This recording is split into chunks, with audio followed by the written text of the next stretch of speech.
पिता तुम ही हो, तुम ही हो बंधु सखा, तुम ही हो साथी, तुम ही सहारे, न कोई अपना सिवा तुम्हारे, जो खिल सके ना वो फूल हम हैं, तुम्हारे चरणों की धूल हम हैं, दया की दृष्टि सदा ही रखना, दया करो हे दयालु भगवान, तुम्ही हो नैया तुम्ही खिवैया, तुम्ही हो बंधु सखा, तुम्ही हो। जय श्री कृष्ण।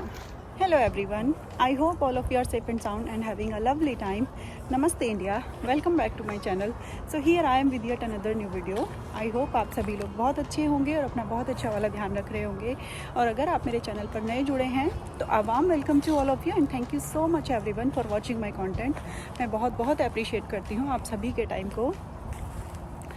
तो भाई जो लोग मेरा पहले से मेरे चैनल पर जुड़े हुए हैं उनको तो मालूम ही होगा, लेकिन जो लोग नए जुड़े हैं उनके लिए मैं बता देती हूँ, अपना छोटा सा इंट्रो मैं दे देती हूँ। तो भाई हम लोग ओरिजिनली नॉर्थ इंडिया से हैं, इंडिया की नॉर्थ पार्ट से, और पिछले बहुत सालों से हम लोग अमेरिका में रहते हैं यहाँ पे। और हम दोनों हस्बैंड वाइफ वर्किंग हैं यहाँ पे, और हमारे दो प्यारे प्यारे से बच्चे हैं, एक बेटा और एक बेटी, और वो दोनों यहाँ पे पढ़ाई करते हैं। तो कुछ इस तरह से हमारी फैमिली है। तो आज का जो मेरा ये वीडियो है ना, ये EAD वर्क परमिट से रिलेटेड है। तो अगर आप यहाँ अमेरिका में रहते हैं या आपके कोई रिलेटिव या कोई फ्रेंड हैं जो यहाँ अमेरिका में रहते हैं, स्पाउस वीज़ा पर आए हैं और EAD वर्क परमिट पर काम करते हैं यहाँ पे, तो उनके लिए मेरा ये आज का वीडियो हेल्पफुल हो सकता है, थोड़ा इन्फॉर्मेटिव हो सकता है। तो पिछले एक महीने से मैं थोड़ा टेंशन में थी, एक्चुअली थोड़ा ज़्यादा टेंशन में थी, क्योंकि कुछ लोग होते हैं वर्कहॉलिक और मैं उन्हीं में से एक हूँ।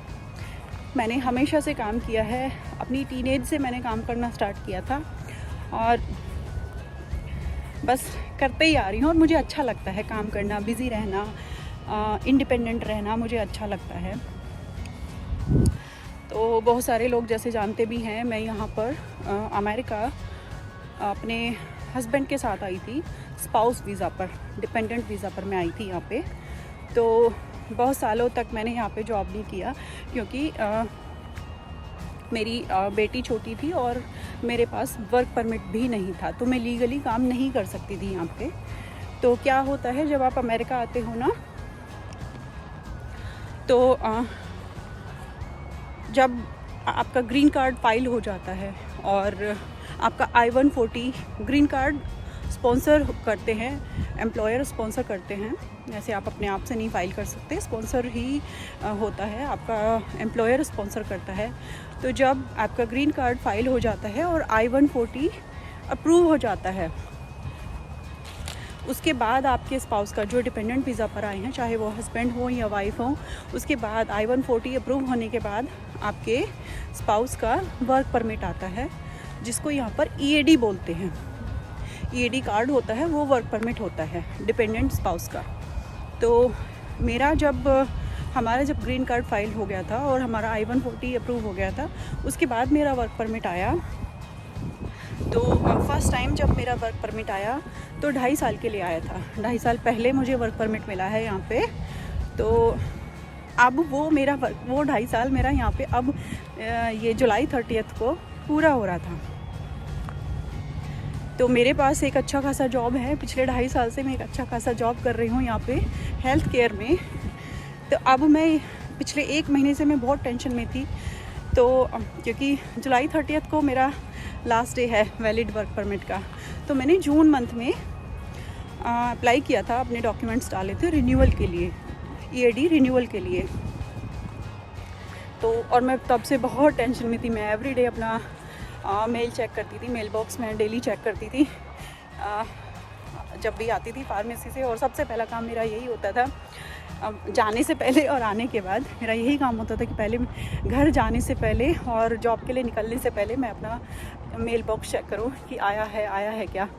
रिन्यू होके आया है क्या।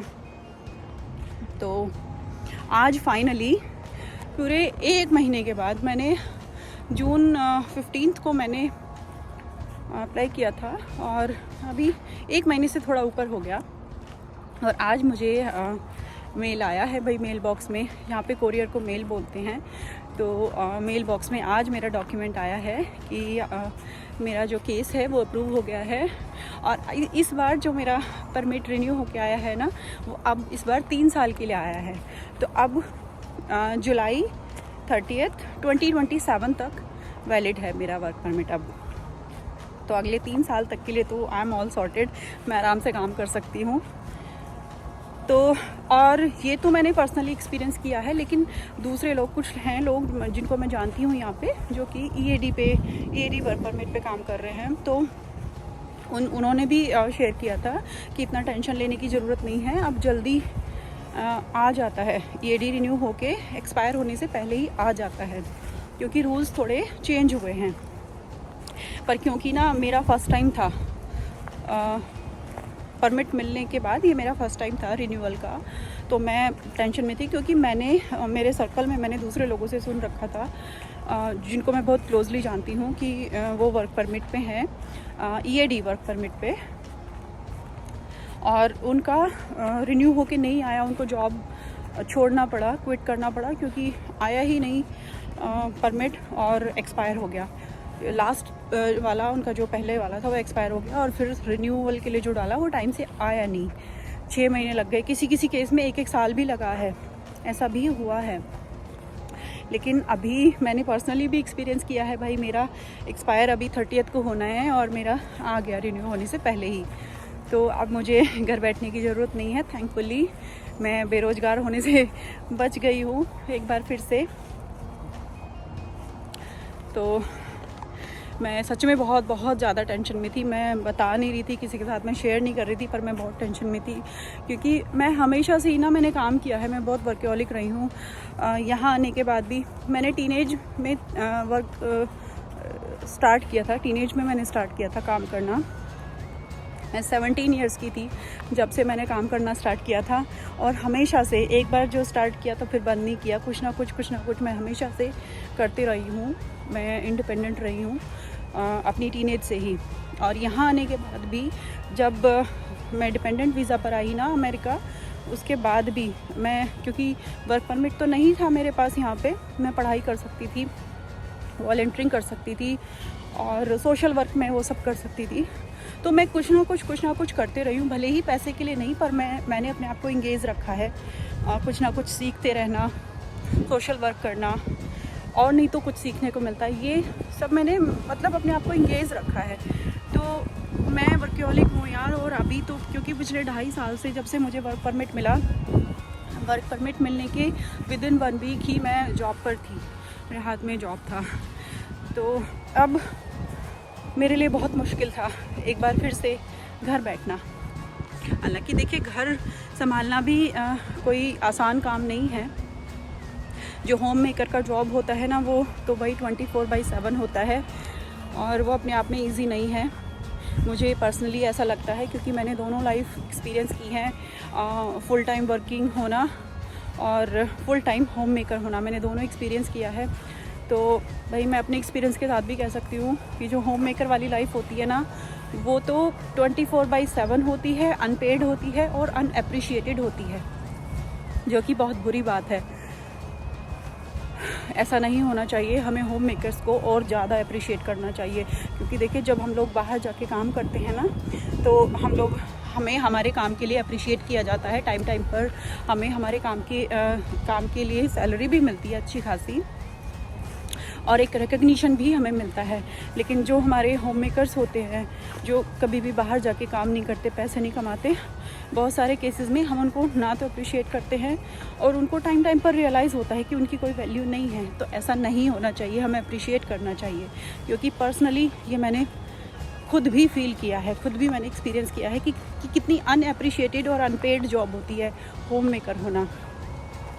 प्यार होता है घर का, फैमिली का, बच्चों का प्यार होता है, लेकिन वो प्यार, उस प्यार को हमें एक्सप्रेस भी तो करना चाहिए ना।